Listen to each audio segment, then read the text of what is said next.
Salut tout le monde, j'espère que vous allez bien. Je suis ravie de vous retrouver aujourd'hui pour une vidéo book haul où je vais vous présenter tous mes achats livresques de ce mois de janvier. Alors oui, je vous arrête tout de suite, je sais très bien que le mois de décembre n'est pas encore terminé, loin de là, mais c'est que tout simplement je ne compte pas faire d'autres achats livresques durant ce mois-ci. Les prochains, je les ferai au mois de janvier. L'année prochaine, ça fait bizarre de dire ça quand même.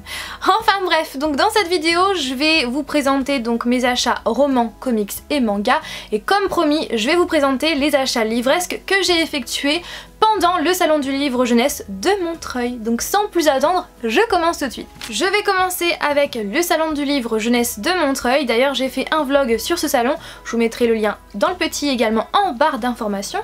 Donc tout d'abord, j'ai acheté Phobos 3 de Victor Dixon dans la collection R de Robert Laffont. Ce livre là c'était vraiment THE livre que je voulais absolument acheter lors de ce salon, c'était vraiment le livre que je voulais le plus. Et ça y est, je l'ai enfin, je suis vraiment très contente, la couverture est juste magnifique et c'est aussi une brique puisqu'il fait plus de 600 pages comparé aux autres qui font je crois chacun 400 pages et donc oui c'est une petite brique, mais j'ai vraiment très hâte de savoir ce qui va se passer pour les prétendantes et les prétendants.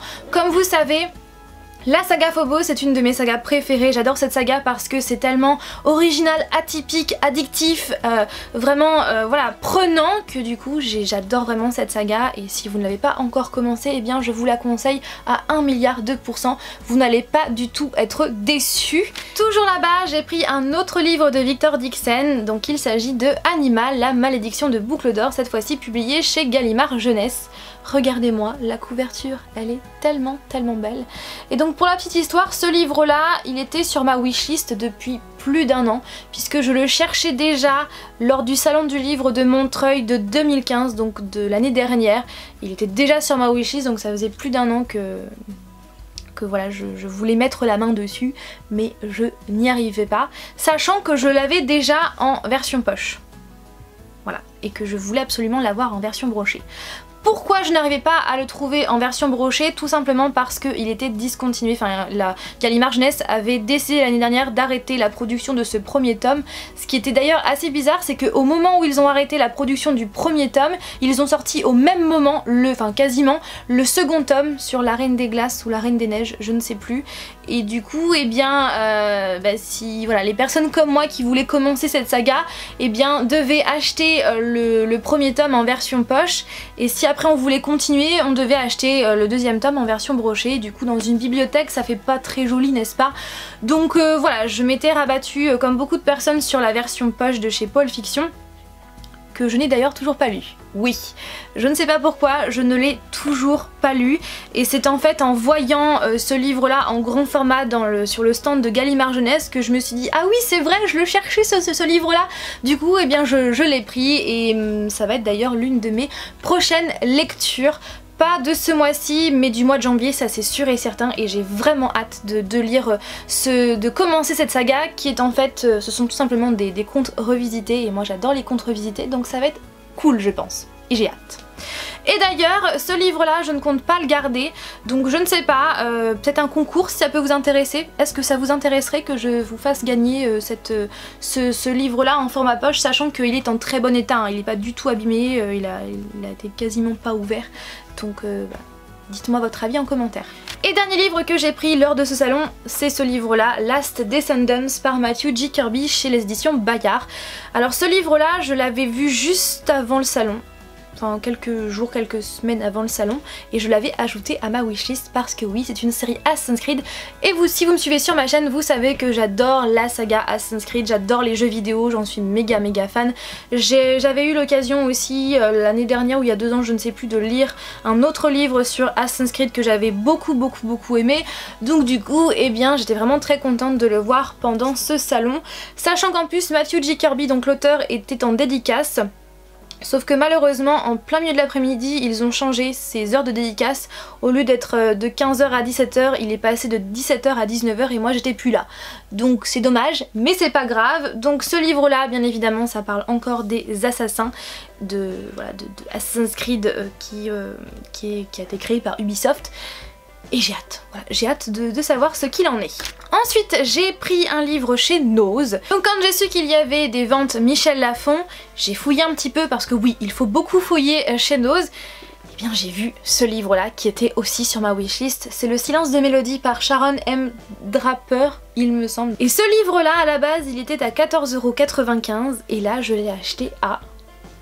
Roulement de tambour, mise au point s'il vous plaît. Non il veut pas. Bon bref, 1,99 €.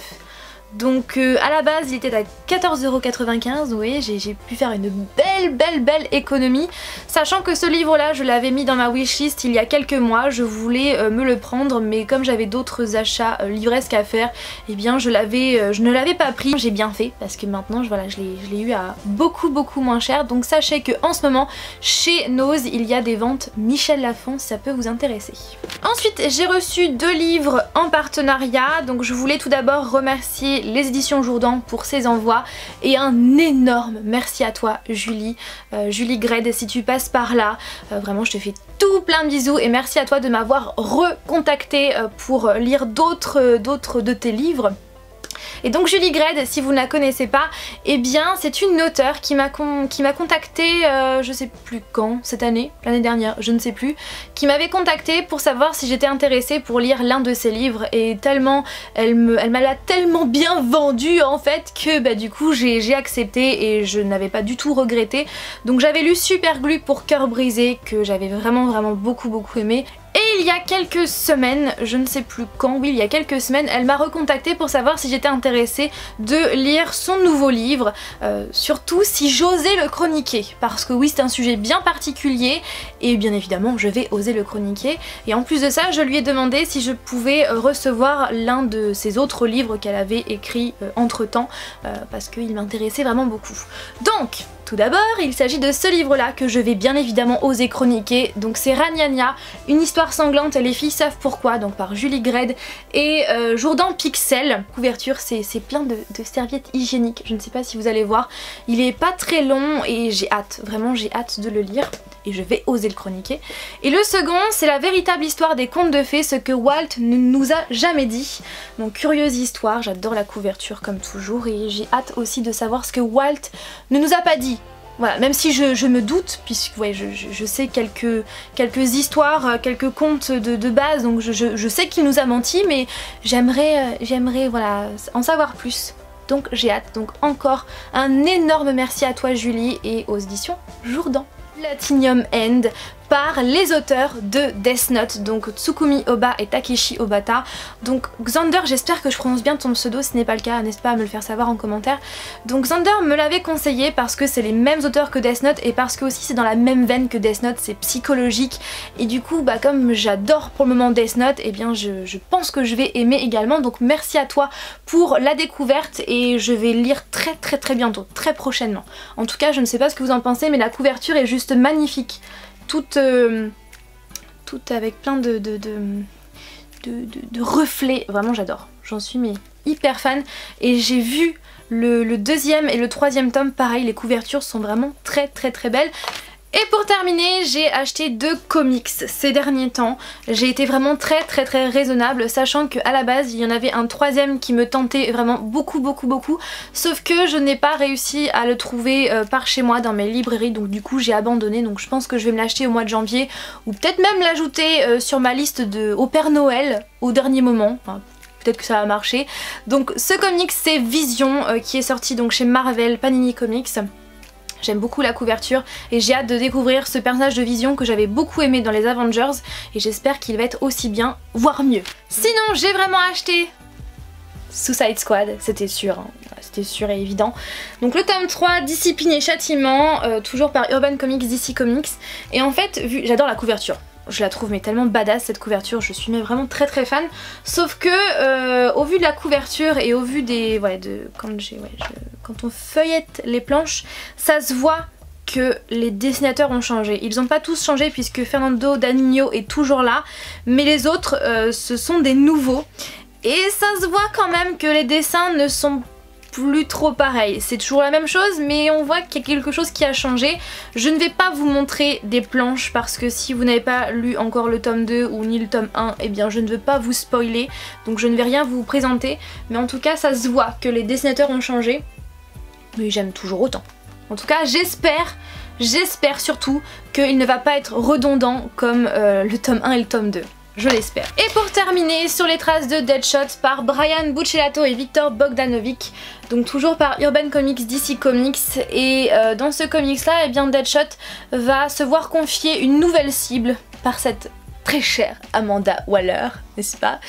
Et j'ai hâte. Voilà tout le monde concernant cette vidéo book haul, j'espère que cette vidéo vous aura plu. N'hésitez pas comme toujours à réagir en commentaire, à nous citer aussi les livres que vous avez achetés dernièrement, que ce soit des romans, des nouvelles, des mangas, des comics, des BD, peu importe. Je suis très curieuse. Et j'espère en tout cas que vous allez toutes et tous très bien. Et donc je vous fais tout plein de bisous et je vous dis donc à dimanche prochain pour une nouvelle vidéo avec un invité surprise. Je vous en dis pas plus. Allez, bye!